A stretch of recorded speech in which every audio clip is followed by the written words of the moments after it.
السلام عليكم muuqaalkeena maanta waxaynu kaga hadli doonaa magaalada ugu badka iyo taariikhda weyn si la mid ahna ugu dadka badan geeyiga Soomaalida magaalada Muqdisho balse inta aynu muuqaalka gudaha u galin waxaan ku xasuusinayaa inaad muuqaalka like saarto lana wadaagto asxaabtaada murtiyay maguura taariikh la soo maray sheeka macnayse xamar waa madafaan waana laga marmaan malkii dalkeen iyo kartida midnimada labadaba ku miisno marsadiyo badeediyo hawdka isku muuqdo xamar waa madafaan magaalada Muqdisho waxa ay ahayd isha aqoonta rugta wax soo saarka iyo goobta ilbaxnimada sida ay ku sifeeyeen dhulmareenadii kala duwanaa ee yimid qarniyadii dhexe laga bilaabo qarnigii 12aad ilaa laga soo gaaro qarnigii 16aad waxa magaalada Muqdisho soo maamulay nidaamyo boqortooyo iyo saldanado kala dambeeyay kuwaas oo horumar la taaban karo ka gaaray dhinacyada wax soo saarka dhoofinta iyo aqoontaba waxa ay ahayd rug diineed iyo xarun aqoonta islaamka iyo culuumtiisa kala gedisan laga barto sida uu Yaquut al-Hamawi ku sheegay buugiisa qaamuuska magaalooyinka ee Mu'jamul Buldaan mar kale dhulmareenkii reer Portugiis ee lagu magacaabi jiray Barbosa oo Muqdisho tagay intii u dhaxaysay 1517 ilaa 1518 waxa uu ku dheeraaday ka sheekeynta ganacsiga reer Muqdisho iyo beecmujarkoodii ama suuqgeyntoodii xabagta faanta maruudiga iyo dahabka ee iskaga kala gooshi jiray ama ay u suuqgeyn jireen Tanzania Kenya ilaa iyo Mozambique wax soo saarkaas maadiga ah marka laga tago waxa barbar socday in ay Muqdisho waqtiyadaas ay soo saartay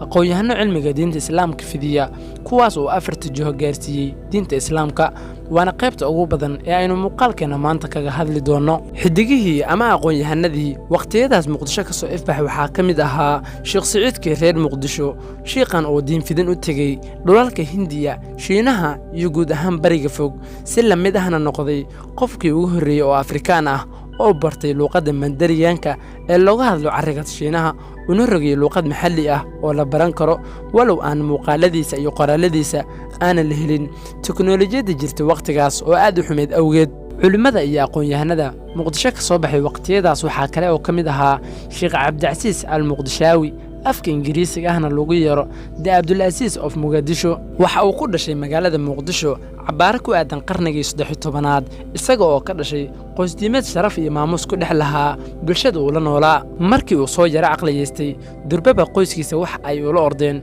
dugsi Quraan iyo barashada diinta islaamka yaraanta ayuu ku xifdiyay gabi ahaanba baarasha kitaabka Quraanka uu ka kooban yahay barashada diinta islaamka ayuu barashadiisa biyaha u biyeystay oo inuu axaadiista ay fiqiga ka biikeeno ayuu go'aansaday waatii ayna Soomaali hore ugu maamaaday wixii uu rag u kaco rabbina uu aqbal waa ay rumoobaan durbo waxa uu ku soo baxay wadaad dhameystiran oo Muqdisho aageeda cilmiga deeqsiiyay fidinta diinta xuduud iyo xindaab gaar ah malahan qaacida ah ayay aaminsanaayeen culimadii iyo aqoon-yahanadii Soomaalida ee waayadaas hana qaaday oo wax ay ahaayeen kuwa isku arkayay in ay mas'uuliyad gaar ah ka saaran tahay faafinta diinta iyo guud ahaan cilmiga noocyadiisa kala duwan waana sababta culimo badan oo Soomaali ah ay caan uga noqdeen fidinta diinta meel ka baxsan geeyiga ama dhulka Soomaalida haddii aynu tilmaamno dhowr sheekh oo meel ka baxsan dhulka Soomaalida diin fidan u tagay waxa koow ka ah Sheekh Cismaan Cali Muxjim Saylici oo kutub waaweyn uga tagay ummadda muslimka ah sidoo kale ardigiisii Imaam Cabdullah Yusuf Maxamed Saylici ha ka reebin Sheekh Abaadir Cumar Ariida oo ahaa asaasiga magaalo cilmiyeedka Harar ee Soomaali galbeed sidaas oo kale culimadii Soomaaliyeed ee diin fidinta u kacay qarniyadii tagay waxa kamid ah Sheekh reer Baraawe Sheekh Cabdicasiis al-Amawi iyo rag kale oo aan tira lagu sheegin si taariikhdooda la iska hilmaamay aynu u soo noqono Sheekh Cabdicasiis reer Muqdisho oo markan burashadiisa u biyeystay in uu cilmigiisa dunida kale la wadaago wixii uu door maro marna badaha jiixo doonidiisii waxa ay ku xiratay jasiiradaha Maldives ee koonfur bari qaaradda Aasiya si maamus ku dheehan ayaana lagu soo dhaweeyay dadka deegaanka iyo maamulkana uma kala harin marxabeyntiisa maadaama uu ahaa wadaad daaci ah oo dar alle iyo diin faafin u socday si la mid ah waxa laga yaabaa in aad horay u maqashay masjidka Cabdicasiis ee sheekhan lagu magac daray masjidka Cabdicasiis ee degmada Cabdicasiis waa mid kamid ah masaajidda ugu qadiimsan ee dhulka Soomaalida inkastoo aanan la hubin waqtiga dhabta ah ee la dhisay haddana waxa loo badinayaa in la dhisay qarnigii 14aad ee miilaadiga sida laga dheehan karo taariikhda masjidkan ayaana lagu magac daray Sheekh Cabdicasiis al-Muqdishaawi sidoo kale mar kale maamuuska loo hayay awgeed sheekha waxa lagu magac daray degmada uu ku yaalo masaajidkan oo ah degmada Cabdicasiis ee gobolka Banaadir sidaas ayayna degmada Cabdicasiis ku wadataa magacan aqoonyahanka Soomaaliyeed ee taariikhda baalka dahabka ah ka galay balse ay Soomaali badan is aqoon